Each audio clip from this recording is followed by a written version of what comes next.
This is a powerful temple. So we got married and we got a baby here. So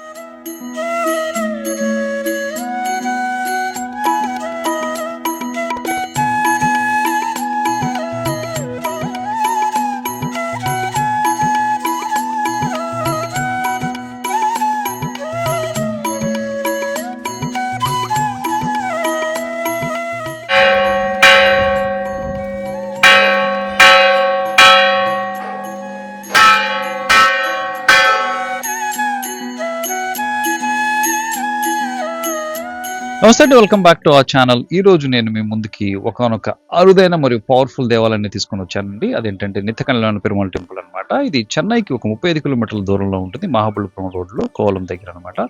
so ఈ దేవాలయానికి ఎవరైనా వస్తే సరే వాళ్ళకి ఒక సంవత్సరం లోపలే పెళ్లి అవుతుంది. ఇక్కడికి వచ్చి పూజలు చేస్తే అత్యంత పవిత్రమైనది మరియు మోస్ట్ పవర్ఫుల్ టెంపుల్ అనమాట. సో మీరు కనుక మన ఛానల్ ఫస్ట్ టైం చూసిన సబ్స్క్రైబ్ చేసుకోండి, వీడియో చివరి వరకు చూడండి, అన్ని విశేషాలను కూడా ఉంటాయి. And let's get to the video now.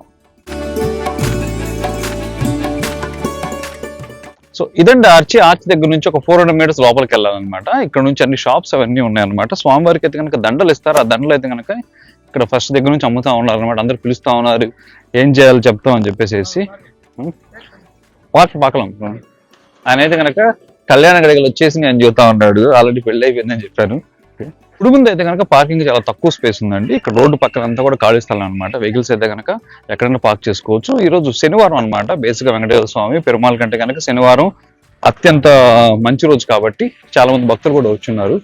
So ఇక్కడ ఏంటంటే ఎంట్రన్స్ లోనే పక్కన కోనేరు ఉందన్నమాట. ఫస్ట్ మనం కోనేరు చూసి ఆ తర్వాత గుడి లోపలికి వెళ్దాం. సో ఇక్కడ బస్ కూడా వస్తూ ఉందండి చెన్నై నుంచి. బస్ నంబర్ ఏంటని నేను చెప్తాను. చాలా పెద్ద కోనేరే.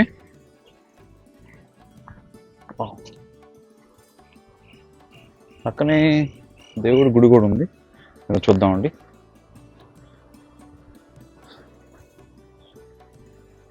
సో వాటర్ అయితే కనుక అంత క్లీన్గా ఏం లేవండి, చాలా చెత్త అంతా పడేసేసి ఉన్నాయి అన్నమాట.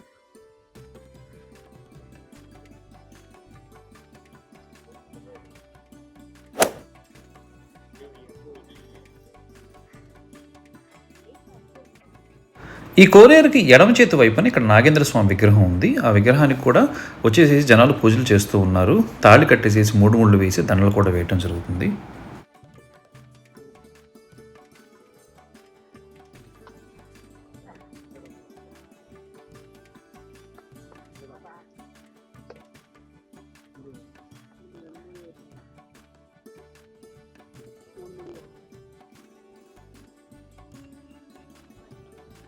కోనేరుకి ఎదురుగానే మనకు దేవాలయం కనపడుతుంది. ఇక్కడ నుంచి ఎగ్జాక్ట్ ఒక 200 మీటర్స్ అనమాట.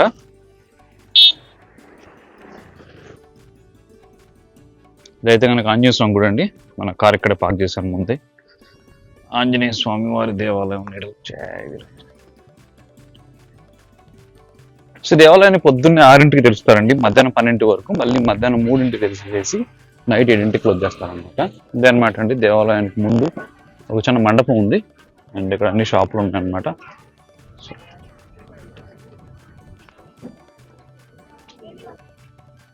ఆర్కియలాజికల్ సర్వే ఆఫ్ ఇండియా వాళ్ళు బోర్డు కూడా పెట్టారండి, ఇది వన్ ఆఫ్ ది ఇంపార్టెంట్ మోన్యుమెంట్ అని చెప్పేసి, and we need to be careful అని చెప్పేసి.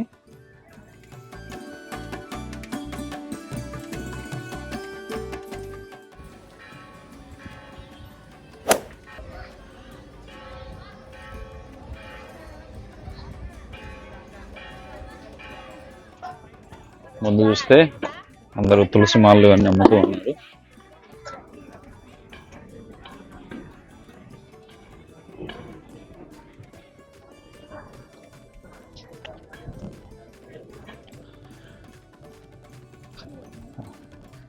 ఎండాకాలం కాళ్ళు కాడకుండా మంచిగా మ్యాట్లు అయితే కనుక వేసి పెట్టారండి, లేకపోతే 10ంటికి ఎండ భగభగమంట వస్తూ ఉంది. ధ్వజస్తంభం ఉంది ఇక్కడ.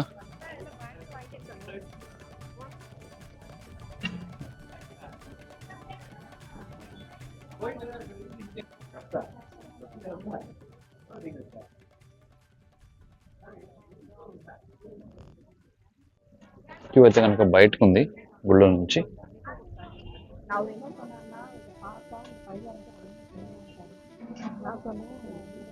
నాకైతే కనుక దర్శనానికి ఒక అరగంట వరకు టైం పట్టింది. శనివారం అవడం వల్ల భక్తులు కొంచెం ఎక్కువ ఉన్నారు. ఇక ఈ స్థల పురాణ విషయానికి వస్తే అండి, శ్రీ విష్ణువుకి అంకితమైన 108 దివ్య దేశాల్లో ఈ దేవాలయం కూడా ఒకటనమాట. ఇక్కడ విష్ణువు నిత్య కళ్యాణ పెరుమాళుగా, ఆయన సహధర్మిణి లక్ష్మీదేవి కోమలవల్లి తయారుగా పూజించబడతారు.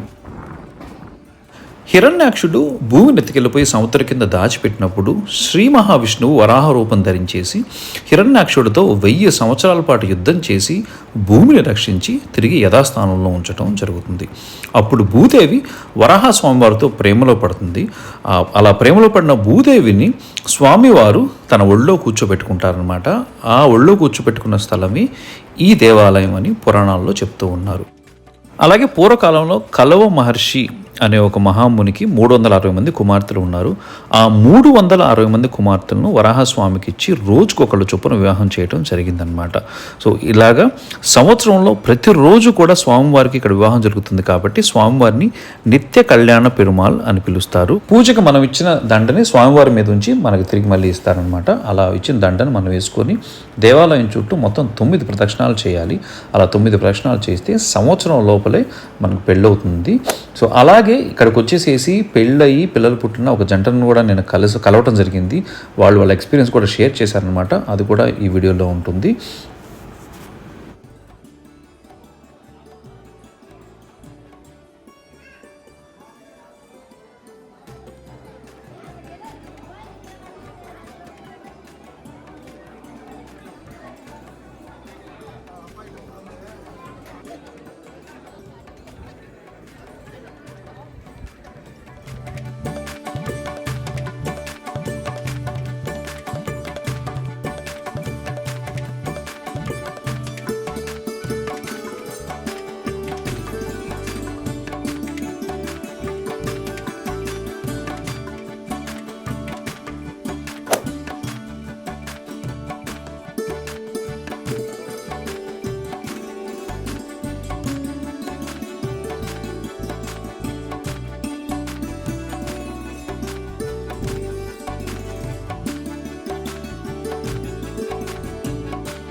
సో దేవాలయం లోపల అయితే కనుక స్వామివారి పూజ అయిపోయిన తర్వాత మొత్తం 9 ప్రదక్షిణలు చేయాలండి. ఈ మెడలో వేసుకున్న మాల అనమాట. 2 మాలలు తీసుకెళ్ళాలి. ఒక మాల అయితే కనుక స్వామివారికి ఇవ్వాలి, ఇంకో మాల అయితే కనుక మనకి ఇస్తారనమాట.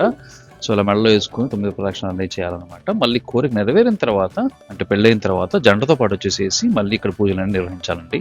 చూసారు కదండి ఎంతమంది మన పెళ్లి కాని ప్రసాదాలు స్వామివారి మీద భారం వేసి ఇక్కడికి వచ్చేసేసి సేవలు చేసుకుంటూ ఉన్నారు. ఐఎమ్ షూర్ అండి స్వామివారు వాళ్ళ కోరికలన్నీ కూడా నెరవేరుస్తారు. Hello everyone. So myself Saravana Kumar and my wife is Sindhu. So this is Nitya Kalyani Perumal temple located in Tiruvadandai. Actually this is a powerful temple and the god here is Varahamurthy with Bhudevi Tayar. So we came here to this temple before marriage. So we got married and we got a baby here. So we came back to this temple to put the mala back here. So this is a powerful temple. So you can also come here and have a visit here.